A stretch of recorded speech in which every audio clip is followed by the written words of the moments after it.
Thank goodness that this is a bending head ratchet.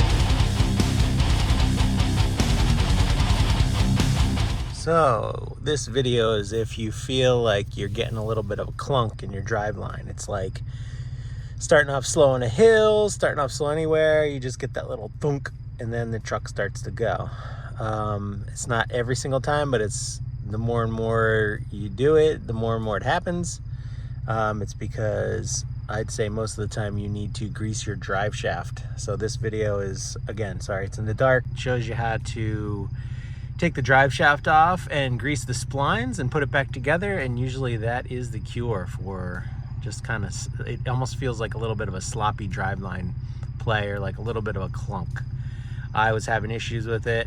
Greased it up about a year ago, worked good for a year, and then now I just got to do it again. Did it again just now, and it is tight. So yeah, check it out. Okay, sorry for starting this video in the middle. I felt like it was a good one to post.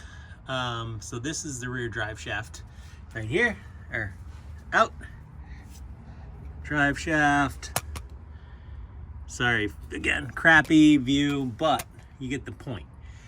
It's held on by 4 bolts. 4 bolts are 12 millimeter. You have to get like a ratcheting ratchet in there and a little mini breaker bar, which is that guy right there. So get the truck in an area where you can get to all bolts. Make sure every wheel is chalked and your emergency brake is on, because when you don't have the drive shaft on, it will roll forward. Seen too many videos of people taking that last bolt out, the drive shaft pops, they're under the truck and it keeps rolling. So make sure you're very secure with this. So take all 4 bolts out. A lot of times this will be kind of rusted on, so I'm going to put some anti-seize on there just so the mating surfaces don't rust again. But I had to bang it with a mallet just on the edge a little bit just to get it going. You don't want to dink anything up or bang anything off and dent it, because it's balanced. To see the drive shaft's got weights on it. So I always mark, you can see on the bottom edge there's a black mark. So I black marked that, and I black marked the corner there. So when it goes back on, it's the same as when it came off, just to be safe. So the whole point of this is if you're getting a little bit of a clunk when you're starting to accelerate, slowly you just get a little thunk. It almost feels like a little bit of a thunk, a little bit of a play in the drive shaft. So what I've read online is that the output shaft here, you just grease it up. I'm putting some synthetic grease and just greasing this sucker up a lot on the outside of the shaft and then on the inside of the shaft, just kind of packing it with grease. Last time I did this, the clunk went away, and it went away for about a year, almost a year or so or whatever. So it's about that time. So I put a little grease on there, put a lot of grease on the output shaft, or the shaft of the drive shaft, and packed a bunch of grease inside there. So now we will just kind of hoist it back up, slide it in. The drive shaft is aluminum, so it's actually very light. I've worked on Jeep ones before and they are heavy. I've actually had them come down and bash me in the forehead, so just be careful. All right, hoisted it up, line the splines up, and just slide this sucker back in. Here, where is it? And there it is. But I see how far it is. It doesn't go in that far. You put it in that far, and then you can come to the back and then line up your holes, lift this drive shaft up, and get the bolt started. Sorry, it's out of focus. There you go. So we'll go back there and do that. Can't do it with one hand though. And if the bolts don't line up how they came off, pull this drive shaft out, rotate it like a spline or two, put it back in. Just trial and error, but if you kind of keep things the way it came out, it should go back on pretty easily. So now I'm gonna put some anti-seize on there. We got our bolt. Make sure your bolts are close. Mine are all the way down there in the driveway, so luckily I have one right now because I don't feel like rolling out and getting them all. But anyway, we're gonna hoist this up. I already checked that the bolts match where they were mounted, so push it on. Sorry. There we go. Did that with one hand, by the way, because it's light.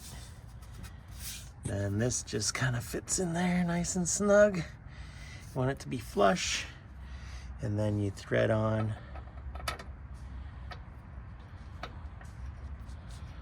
your bolt. And the bolts look like they have Loctite on them. It's probably a good idea to put a little bit of Loctite on them, not red, just something loose. I'm just going to use the existing what's on there. So I'm just going to wiggle this and get this bolt started, and then we'll get the rest of them in. All right, before you crank any of them down, it's good to just get them all started finger tight. There, here, there's one up on top and one over here. So there's 4 total. So they're all threaded on. Now we are going to crank them down with my ratcheting wrench. So I'm sure there's a torque spec for these, but I don't know it. I just make them tight. So just crank them down or look up the torque specs if you want. I also do it in a star pattern, or cross pattern. So tighten this one down, then top left, bottom left, top right. Don't know if you need to do that, but that's always the best way to tighten things down so everything's kind of even. So we'll got this one tight. Now we're gonna move to the top left. So here's an interesting thing. The wrench is obviously ratcheting, so it fell down, and then I can't tighten this anymore. So now it is stuck against the drive shaft. So I don't really know what I'm gonna do. It's an interesting position to be in. Thank goodness that this is a bending head ratchet, because I was able to get in there and just angle it enough to get it out between this knuckle and this. So be very careful if you drop your wrench into here and it's as tight as it could go. I don't know what you'd have to do, because it wouldn't matter if you rotated this drive shaft. It's all going to move as a piece, and it's always going to be stuck in there. So you'd have to like cut the wrench out or take the, I don't even know. So be careful, or have a thinner one of these, or make sure it's angled head. Now I'll be very careful on the other side that that doesn't happen. I don't know. That's interesting. So yeah, keep that in mind. Do not get your wrench stuck in here like this, like I did. I got lucky. And there you go, all 4 bolts on. So again, make sure all the wheels are chocked real good. Emergency brakes on. It's nice to have 2 bolts at the very bottom, because then you can access all the other bolts around with it without having to move the drive shaft. Take them all off. Be careful, if you take them all off, this could fall off immediately. Me, I had to give a little bang on these edges here with a screwdriver just to get this off, because it was rusted on. Then that'll drop. Drive shaft's light. Pull out the shaft, grease it up, shove it back in. You know, you don't need a recap. You just watch the video. So, all went smooth. Go take her for a test drive, see if that clunk is there. So, found the best way to test it out, if the clunk is gone, is find a bit of a hill and then just kind of come to a complete stop on the hill. Kind of let it roll back a little bit. Roll back. Brakes on. Now I'm going to start to go slowly. No clunk. Nice. You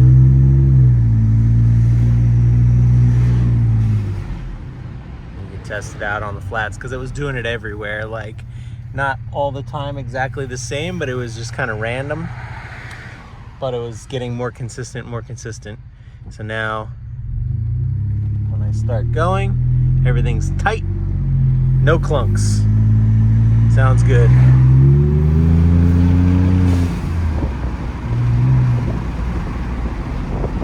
Perfecto.